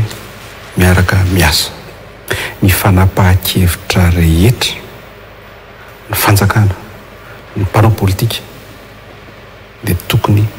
mankany amin'ny fanomezana asan'ny tanora. Ny budget rehetra dia tokony jerevana hoe misy asa avy ateraky ty, fa tsy hoe dia hanangana zavatra tsara jerena afaka anaovana fety aiza ny asa teraky io. Ka eto zany dia tsy maintsy tsika mijery an'izay fanomezana asan'ny tanora zay. Fa inona moa ny asa omenan'ny tanora raha ny fiofanana tsy mifanaraka amin'ny zavatra takiany asa. Miverina ny amin'ilay rafim-pampianarana tsy tanjona ny mianatra fa dingana, ny rafim-pampianarana tsy tanjona fa dingana. Dikan'izay tsy ny diplôma ny tanjona fa ny fahaiza-manao. Ny rafim-pampianarana eto Madagasikara mila avadika hovaina makany amin'ny fahaiza-manao fa tsy makany fotsiny amin'ny mari-pahaizana diplôma baoritra. Dia rehefa miresaka fahaiza-manao tsika, fahaiza-manao isam-paritra miankina amin'ny tanjon'ny faritra amin'ny fampandrosoana an'ilay faritra. Dia io tsy maintsy zany tsika mametraka ny tanjona voalohany aloha tazomina any an-tsekoly mpianatra zay le fanafonana an'ilay CP fa arak'izay ela indrindra fa rehefa any an-tsekoly izy dia mametraka ny fanofanana arak'asa hovain-dondra raha afadika mihitsy ilay izy. Isika zao dia ekisy tafavoaka amin'ny enseignement général makany amin'ny enseignement technique afadika eo amin'ny fitan'ny BPC aho dia efa baccalauréat tsy général na CDI intsony tsy izy io afaka mbola atao eo ihany io fa hoe baccalauréat tourisme hôtellerie, restauration, baccalauréat A, lettres, baccalauréat communication, baccalauréat finance. Tsy maintsy any dia efa fantatry ny tanora io aiza. Ny olona hoe za ranao fa orientation scolaire fanentana ny ankizy manana baccalauréat tany amin'ny faritra Manjakandriana tany aminay zany a tena tsy fantatry ny ankizy ny aiza ary raha manana vinavina izy tsy fantany université aiza tonga zany eo amin'ny baccalauréat dia tapina ny domy tapina tanteraka za tsy miresaka BPC CEP efa tonga eo amin'ny baccalauréat ilay ankizy tapina ny domy tsy fantany hoe raha tianao marin izy zany dia mankaiza raha tianao pharmacien izy dia mankaiza dia lasa mieritreritra ny ray aman-dreniny hoe efa navita baccalauréat ianao dia efa vita ny didinay ka apetraka zany amin'ny fananasa ny hoe tsy maintsy mifanaraka amin'ny option économique raisin'ny faritra mizaka tena ny rafi-pampianarana eo atoerana amin'le resaka tsy fanjari-tsakafo ny kere io problème structurel mila vahaolana structurel raha mbola vola vatia Tananarivo no anafanana ny kerea efa nanao an'izany tsika nandritry ny 30 taona mahery teto Tananarivo teto nefa nisan'izany ministre Daniel Ramaramisy ministre ny ponina nanao any téléthon mankany amin'ny sud teto directeur anareo ministre mponina nanao atelier tany amin'ny sud fa tsy vahaolana veto Tananarivo no mama ny kere mevony atsimo ny fahefana ny rafitra ny olona hitatana ny atsimo dia miteny aminao fa ny atsimo tsy vonona hijanona amin'ny kere fa ny olana dia zao fihezina Tananarivo fihezina kapitalin'ny Madagasikara ny vola sy ny arena dia ny ampahany no miparitaka tary marika tsotra fotsiny mekony Gasikara 5,900 ny vola eto Madagasikara dia ny fanjakana foibe tatanazy manapaka azy 500 ny ihany no any amin'ny 1697 commune normal lana misy ny kere ny kere tsy problème ponctuel fa problème structurel raha tea mahany kere tsika dia mitondra vahaolana structurel dia rehefa miteny structure isika dia miteny rafitra eny ary mbola be dia be moa satria raha nino an'ilay fampafantarana nisy ihany koa aza ataontsika hoe karazana famila bearana mihitsy nataonao tamin'ny 5 avril dia tena tsy ampy moa le fotoanantsika fa ireo heverina fa tena hoe zava-dehibe izay nresantsika izay fa rehefa niresaka tsika natao hoe sehatra stratégique ny antokony fireneko ireo heverina ireo fa laharam-pahamehana dia tiantany anao amin'ny mafilo nasionaly anao amin'ny mafilo ny antoko anao mihitsy hoe inona no mety heverinareo ary fa marijefy andrefesana n'izany rehetrarehetra zany tsy haiko na karazana indicateur miaratsiny moa amin'ny teny vahiny fa marijefy izay no azoko andikanana azy ao anatin'ireo le vinapapandrosoana rehetrarehetra ireo marijefy lehibe indrindra hoe mandroso sao tsy mandroso Madagasikara dia tsy misy afa-tsy ny sandam-bola malagasy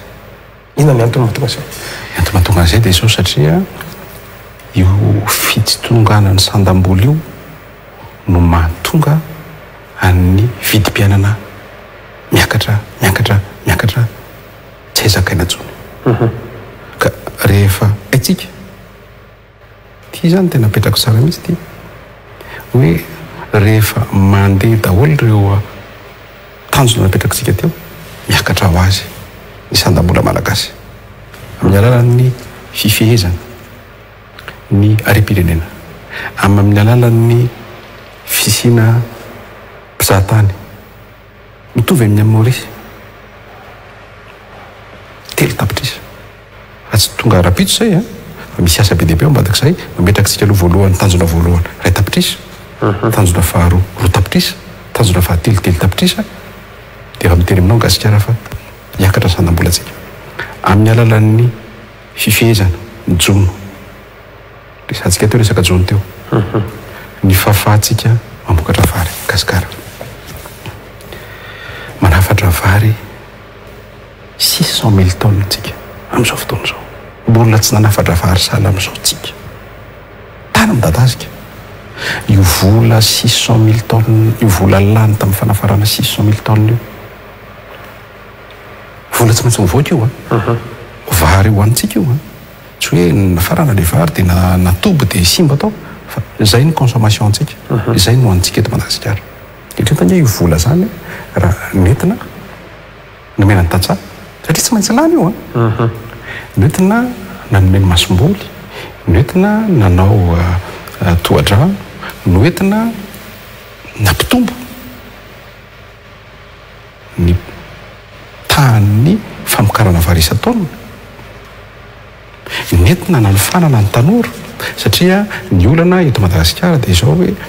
mianatra zany ny zanaky ny tatsaha fa tsy mianatra fambolena vary intsony satria eritreretintsika fa mandeha ho azy ny fambolena vary tsy mandeha ho azy ny fambolena vary gasikara dia mandefa indray tsika ingénieur agronome mampianatra an'ilay tatsaha dia inona zavatra miseho tsy eken'ilay tatsaha le izy ny fambolena vary tokony any an-tsekoly dia efa mianatra ny fanatsarana ny fampiakarana an-tany vokatritsika fa tsy rehefa manana ingénieur agronome avary amin'ny science agronomie dia reny ingénieur reny midiny ery dia tsy mifampitsy mitovy le resaka dia lasa le ingénieur agronome dia tsy miakatra le ta azony gasikara hoe ny fampianarana ho a dia averiko indray fa tokony hitondra fahaiza-manao ho an'ny mpianatra ary ny fampianarana tokony vahaolana na ao atokantrano azy fa tsy hoe mahay ina moa izy ity fizika ianao a 18 ny fizika ianao a dia rehefa mandrehatra afo ianao a dia tsy fantatra akory fa ny rano ange tsy mihoatra ny 7 degré mangotraka ka na afo kely na afo be rehefa manomboka mangotraka ny rano dia tsy mila mampiasa afo be intsony ka izany rehetra zany a tsy maintsy apetrakintsika zany zany hoe io fampianarana io zany vahaolana ho an'ilay ankizy mitondra tsy fahaizana fotsiny fa fahaiza-manao tsy diplôma fotsiny fa compétence ho an'ny fianakaviany hoe samy hafa le ankizy mianatra sy tsy mianatra zao ny ankizy ny olona mianatra anay zao ohatran'ny mandany fotoana dia miteny aminao gasikara fa hoe zany resaka za mandany andro mianatra fa tsy dia makaiza akory nareo mianatra reto ohatran'ny be resaka fotsiny fa reo tonga dia miasa ary vahaolana ho an'ny firenena anisan'ny maridrivy zany a izay hoentin'ny fireneko androany a dia io sandam-bola io ataoko tsitsaritra tsy aritra kely fotsiny satria ady hevitra moa ny atsika ary ady hevitra zao fandarana zay hoentiko zao misy paitokarina vahiniko matetiketiko tsy miresaka ny aminao hoe tahabolina tsy miovaova famerana n'io sandam-bola io a le resaka amidy io resaka io Jean Jacques Ratsetsion nisy mivoy an'izay zavatra zay manao ahoana ny fireneko manoloana an'izay flolatsiraka tamin'ny 17 ka hatramin'ny taona 20 tena metraka an'izany sandam-bola firan'ny fanjakana zany zao ny vokany tsy afaka firan'ny fanjakana ny sandam-bola satria ny vola ariaritsika roa alina zao ny ambony indrindra maketsy Comore ianao maketsy Maurice ianao maketsy Seychelles ianao na mofotom-painary tsy azony taratasy ny aman'olona taratasy tsy misy lanjany tsy misy vidiny raha ty ampiakatra ny sandam-bola tsika asivo vola vahiny be dehibe tonga eto Madagasikara za rehefa mampianatra dia makafoana ny ohatra voasary makirana tamin'ny andron'ny Covid ny gasikara ve tamin'ny andron'ny Covid anye tonga 2 arivo ny voasary makirana fonra zao izy zao a mety 500 telonjato arakarany arakaraky ny abe arakaraky ny abeany arakaraky ny rery efa ratsiratsy iny dia efa mimora dia zao ny tena gasikara tsy niova le voasary makirana fa nitolotra sy ny tinady rehefa ho simbasimba le voaka sary makirana midina rehefa le bebe izy tsaratsara izy miakatra vahaolana amin'ny sandam-bola malagasy atao ataovy izay isina euro sy dollara BDB amin'ny banque centrale tsy mamorona euro sy dollara amin'ny banque centrale amin'ny banque foibe fa ny réserve atsika nge 1 milliard 2 milliard ny olona nge 300 milliards de dollars ny réserve ahoana na tonga avana amin'izany tsy misy afa-tsy anankitelo ihany tourisme industrie extractive ny volamena 20 tonnes teo tsy ny forontsika izao tontolo izao miteny an'izany ny fambolena afaka ataontsika tsara nge mamboly vary dia ilay vary vokaritsika bio lay tsara tare ilay vary mena vary gasy ry mandarme rose typana vary eto Madagasikara daholo zany ny varina Ambatondrazaka amidy satria misy lafo vidy samy vidy lafo satria malaza zao hitan'izao tontolo izao resaka bio dia tsika manafatra vary mividy mora tsy manina nge zany tetika daholo zany politika daholo zany zany ny politika dia tsy maintsy mampiditra vola vahilentsika resaka teknôlôjia isika efa malaza zao ny call center fa ny call center tokony tarina tokony sokafana ho any amin'ny activité misy valeur ajoutée call center ny resaka comptabilité call center mantsy fantatro tonga dia resako amin'izay call center comptabilité call center momba ny jeux vidéo conception de jeux vidéo call center momba ny topographie isika zany tsy maintsy mitrandraka io teknôlôjia io ampidirana vola eto Madagasikara ary rehefa tafapetraka tsara ny resaka angovo rehefa tafapetraka tsara ny resaka infrastructure routière ataovy amin'izay le zone économique spéciale tondra vola ho antsika daholo iny zany ka tsy ny filazana fa matanjaka ny firenena rehefa mahafeha ny sandam-bolo ny zava-dehibe indicateur io ohatran'ny thermomètre rehefa manavitsika dia maka thermomètre dia tsapaina zao efa misy thermomètre aliany ireny dia tsapaina dia hita hoe manavy ianao amboniny degré dia ny tsika le thermomètre dia dafitsika vakina satria tsy manaiky tsika hoe manavy fahadisoana miopapana ny fametrahana sy fandrafana ny midy ny tanjona mampiditra vola vahiny BDB amin'io midy io ny matoa Paul Rabary mamaraparantsika na zany natr'izany izy nefa mikindry ny fifidianana filoham-pirenena 3 fe ianareo antoko ny fireneko amin'io vinam-pampandrosoana ny antoko ny resantsika efa ho adiny ray sasany io antoko ny fireneko dia atoko mijoro ho amin'ny tanindrazana mieritreritra ankafitondrana rehefa tafavory tafapetraka daholo ny maritrefy rehetra ny fipetra rehetra ahafahantsika mametraka an'izay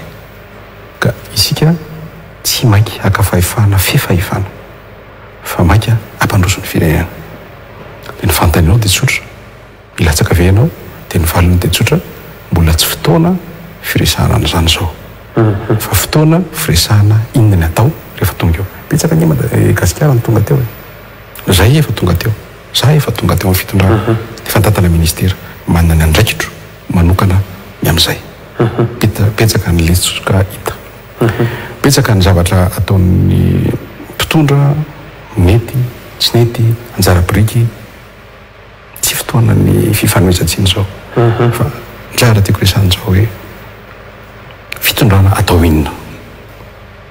fitondrana hitondra vokatra makaiza fitondrana anaovana inona dia isika tsy misorona mazava ny zavatra resantsika ireo ny lalana ireo ny dingana itsy ny tanjona raha fonina mivoaka malagasy efa tamin'ny 5 taona lasika amin'ny fonina ny matoa Paul Rabary ny tanjona lehibe indrindra ao anatin'izany rehetra zany dia hoe mandroso i Madagasikara. Misy olona teto anresaka fa ny tsy vita tao anatin'ny enimpolo vita ao anatin'ny 5 taona na hoe ho fitainy ao anatin'ny 5 taona. Nisy olona teto anresaka fa any amin'ny 324 vao isandratry Madagasikara raha nametraka an'izany 420. Misy olona eto miresaka fa 2 taona 3 taona dia afaka mandroso i Madagasikara. Ny antony tantaraiko an'izany dia te an-tany an'ity vina mpampandrosoana ny antokony fireneko ity afrina tompoko no tafapetraka na hoe ametrahana an'izay tanjona mandroso i Madagasikara zay. Raha manao investissement permanent tsika zany hoe raha manomboka androany miasa mifofotra mively tsy akijanona tsisy korotana politika za tsy milaza hoe tsy miova mpitondra amiko ny stabilité politique dia stabilité ana structure, stabilité ao anatina effort, ao anatina investissement. Raha tsy manovanova sika hoe rehefa lasa ny teo aloha dia miova indray politika. Raha mifandray tanana tsika, mifamehe tanana. Raha tena tapa-kevitra tsika, iova, iasa, satria ao anatin'izany dia tsy maintsy miasa itsika. Miasa mafy, miasa miaraka, ary miasa amin'ny tanjona mazava. Dia farafahakeliny mila 5 taona ny fanarenana ny firenena. Tsakato io. Tsakato. Nizaniza mpitondra io fa misy natao fitohizany. Ary aminay ary ny tena marina tsy mpitondra n'olana. Rehefa mahay mifanaraka isika malagasy, azay ny adevitra apetrakay atao hifanaraka aloha atao inona ny firenena. Tsy olana mpitondra tsony zany. Ary mirodana ho azy lay AIPDB hoe vola amin'ny campagne électorale alabato hoe satria lay programme tokony irahana apetraka ny adevitra. Raha resaka conférence nationale tsika dia conférence nationale momba n'ilay sécurité, conférence nationale politique de l'emploi, tourisme, industrie extractive, agriculture, pêche, élevage, nouvelle technologie. Eny tsy manina sitsika lalam-pandrenana ao satria izay no metrantsika amin'ny faritra mizaka tena fa tsy maintsy manana programme iray Madagasikara satria firenena iray miarahantsika. Ka raha mitenenao hoe ho tafavoaka anatin'ny 2 taona 3 taona za tsy mino an'izany. Za tsy mino fa ho tafavoakantsika ao anatina mandat anankiray. Mila fametrahana rafitra tanjona mazava dingana maro samihafa tsy kelikely ao anatin'ny 5 taona tsakato vao tafapetraka ohatra fotsiny resako teo le tanjona lehibe tourista telo tapitrisa. Matoa Paul Larabary filohan'ny antoko ny fireneko tapitra ny fotoanantsika raha misy afatra farany ary menao an'ny mpanaraka ny fandara. Ny afatra dia tsotra. Isika malagasy dia hiatrika fifidianana. Tompona ndraikitra amin'ny fifidianana io isika. Ny safiditsika no hamaritra ny 5 taona 10 taona manaraka. Mahaiza misafidy, mahaiza mijery tsara ary raisiny andraikitra isa-paritra, isaky ny commune, isaky ny fokontany. Jerevy ny anaranao any amin'ny listra mifidy, tongava mifidy ary mahaiza mifidy. Ankasitraka indrindra tompoko niniko tsy niresahana mihitsy no mety hoe ireo tranga mafana fa tao arinana ny resaka nyresahanao teo dia manomboka androany zany rehefa anantona ny Paul Larabary ny mpanao gazety na anasanao ny tenanay mpanao gazety dia ahoana ny hevitrareo, ahoana ny toeranareo, ahoana ny position anareo ny fireneko manoloana ny zatsy sy zaroa ho any androany iveriko fa nanampy atsika tany tokantrano na halalana bebe kokoa ny antoko ny fireneko ny fandarantsika makasiraka anao indrindra tompoko. mankasitraka makatelina atsika rehetra so anantsika rehetra niaraka taminay hatramin'ny farany mankasitraka anao tsy misaraka amin'ny Real TV Madagasikara ny fandarantsika mamy fotoana ho amin'ny manaraka indray tompo klasy tompo vavy veloma tompoka.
Matezatol manolotra anao ireo amin'ny fanorenana maharitra sy mateza amin'ny vidiny tena mirary.